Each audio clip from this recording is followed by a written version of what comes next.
느헤미야, 예, 멋있습니다. 예. 그 어느 날 예루살렘에서 온 동생 하나니로부터 예루살렘에 대한 소식을 이제 들은 거죠. 예, 여전히 예루살렘이 무너진 채로 있다. 그때부터 이제 느헤미야는 깊은 슬픔에 빠집니다. 그리고 며칠 동안 울면서 금식하며 기도하였는데 이게 중요합니다. 울었지만 기도하였다. 그러니까 우리의 문제점은 울면 기도가 안 되잖아요. 잘. 너무 슬퍼가지고 너 왜 기도를 안 하냐 이럴 때 더 힘든 상황에서 기도해야 되지 않냐. 너무 슬퍼서요. 이런 애들을 많이 만나요. 근데 슬프고 괴롭고 탄식하지만 기도하였다. 이게 이제 느헤미야입니다. 근데 느헤미야가 또 한 가지 중요한 부분이 있는데 그것만이 아니고 자신의 자리를 지켜요. 그러니까 술관원의 자리를 계속 지킨 거죠. 왕 앞에서 자신의 수심에 가득 찬 모습을 잘 드러내려고 하지 않았고 그렇게 시간이 흐르다가 이제 왕이 알아본 겁니다. 이건 슬펐지만 기도하였고 기도하면서 자신의 자리를 지켰다. 이게 이제 느헤미야의 가장 중요한 부분입니다. 드디어 이제 페르시아가 임명한 총독으로 이 아닥사스다의 성을 중건하라, 이렇게 성벽을 다시 재건하라 이런 명을 받고 예루살렘으로 가게 되는데 갔을 때는 이미 거기에 이제 그 소위 말하면 토호 세력들이 있을 거 아닙니까? 벌써 이제 뭐 시간이 지나가면서 몇백 년이 지났으니까 거의 단단하게 굳어진 그런 세력들이 있었어요. 뭐 팔레스틴의 거민들, 호론 사람 산발랏, 암몬 사람 도비야 뭐 등등이 조직적 반대가 굉장히 거셌습니다.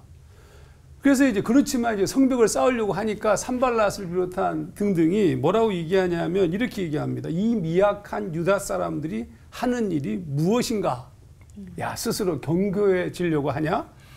그러니까 이게 뭐냐면 말이 안 된다는 거죠. 그동안 뭐 이렇게 세월이 흐르면서 성전을 짓고 난 후에도 이 성벽을 제대로 세우지도 못하고 지금 엉망진창인 거거든요. 이스라엘 백성이 다 그만한 거예요. 산발의 입장에서 보자면 이거는 뭐 그냥 우습게 여겼어요.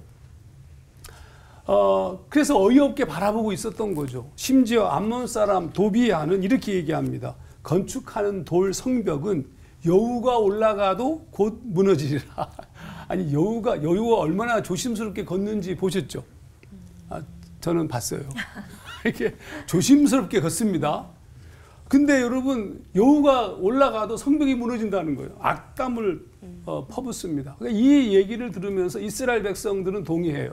그렇지 뭐 우리가 그때 느헤미야가 기도 또 합니다. 이 느헤미야의 장점은 문제만 닥치면 기도해요. 근데 요번 기도는 조금 달라요. 굉장히 셉니다. 막 저주의 기도를 해요. 그들을 반대하는 세력에 대한 저주의 기도를 퍼붓습니다. 근데 여러분 놀랍게도 이 기도를 들으면서 이스라엘 백성이 새로운 힘을 얻어요. 그리고 이제 빠른 속도로 공사를 진행하게 되었고, 그러니까 이제 더 심각한 것은 산발랏과 도비야 등등의 대적자들이 너무 이제 급해진 거죠. 아니 끄덕도 하지 않고 빠른 진행 속도로 성벽을 쌓아가니까 막 화가 났어. 조직적으로 군대를 이루고 소위 말하면 사마리아 연합군을 형성해서 예루살렘을 공격하기로 결정하고 선전포고를 합니다.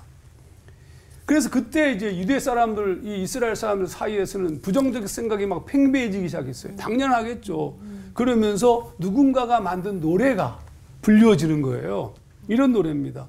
흙무더기가 아직도 많거늘 짐을 나르는 자의 힘이 다 빠졌으니 우리가 성을 건축하지 못하리라. 여러분, 그럼 느헤미야는 뭘 할까요?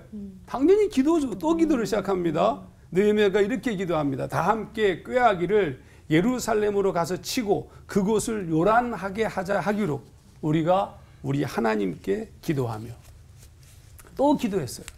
그러니까 이 느헤미야의 힘은 어디에서 나오는 거냐면 그의 완벽은 하나님께 구하는 기도를 통한 그분이 주시는 능력이에요. 그러니까 우리가 이걸 놓치면 다 소용이 없습니다.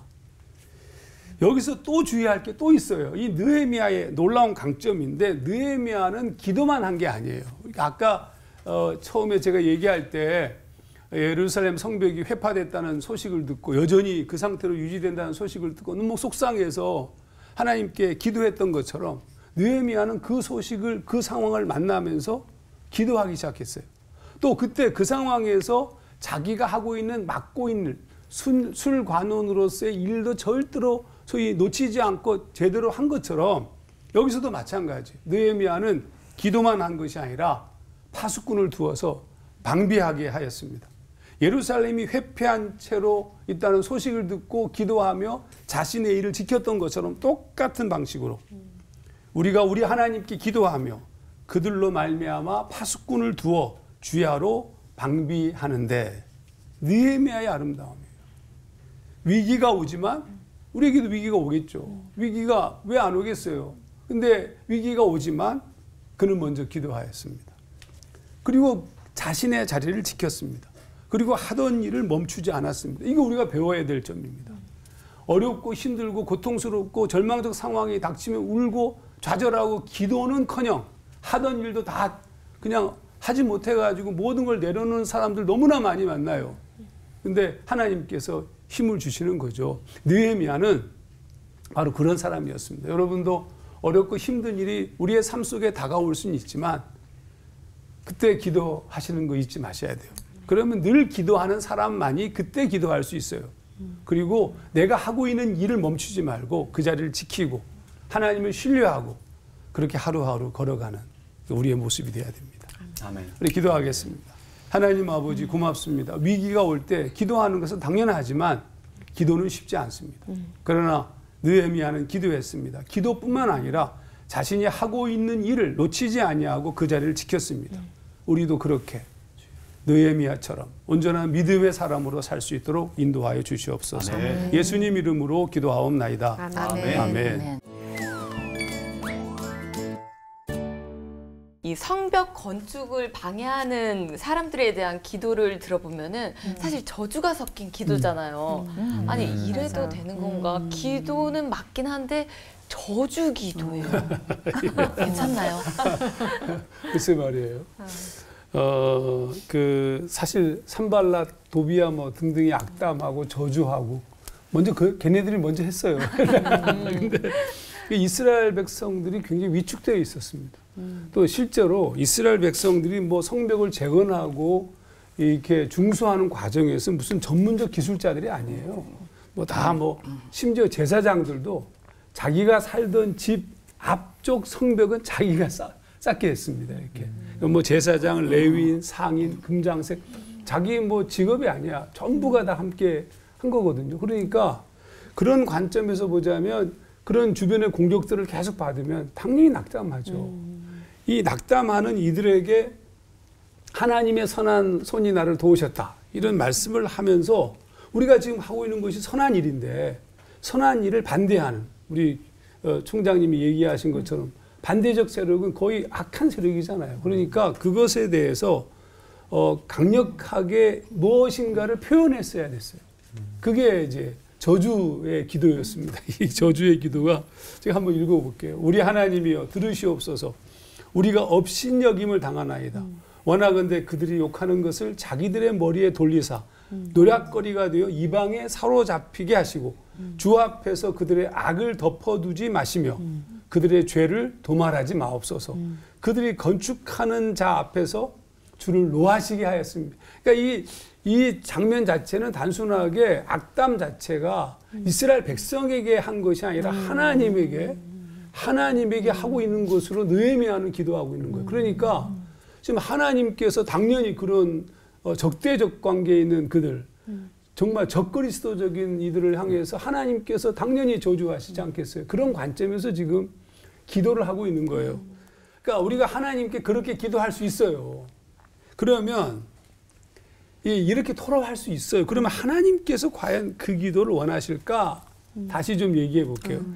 마치 동네 형들이 이제 겁을 주고 막 어려움을 당했어. 그래서 이제 이 아들이 집에 들어와 가지고 엄마 너무 속상해. 막 형들이 나한테 막 내 딱지다.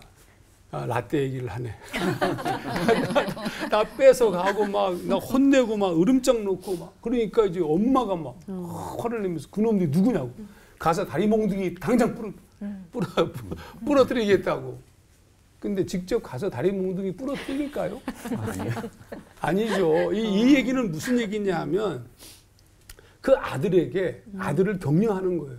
얻게 필요한 거예요. 지금 느헤미야의 기도가 어떻게 보자면 하나님의 성품과 굉장히 안 맞았습니다. 안 맞습니다. 로마서를 보면 바울이 이런 기도하거든요. 악에게 지지 말고 선으로 악을 이겨라. 이게 하나님의 왕법이죠. 그럼 느헤미야의 저주 기도는 뭐냐? 그 기도를 들으시고 똑같이 갚으신다고 생각하면 안 되고 아까 다리 몽둥이 분지르겠다는 얘기와 똑같이 좀 이해하시면 좋겠고 억울하며 울고 불고 하는 우리들을 위하여서 하나님이 위로하시는 그러니까 얼마든지 하소연할 수 있어요. 하지만 하나님은 그 기도를 들으시면서 그 악한 자들에게 기회를 주시고 유보하시고 그러나 마지막 날에는 반드시 심판할 겁니다. 그러니까 그런 관점에서 이해해야 되지 않겠나 생각합니다. 아멘.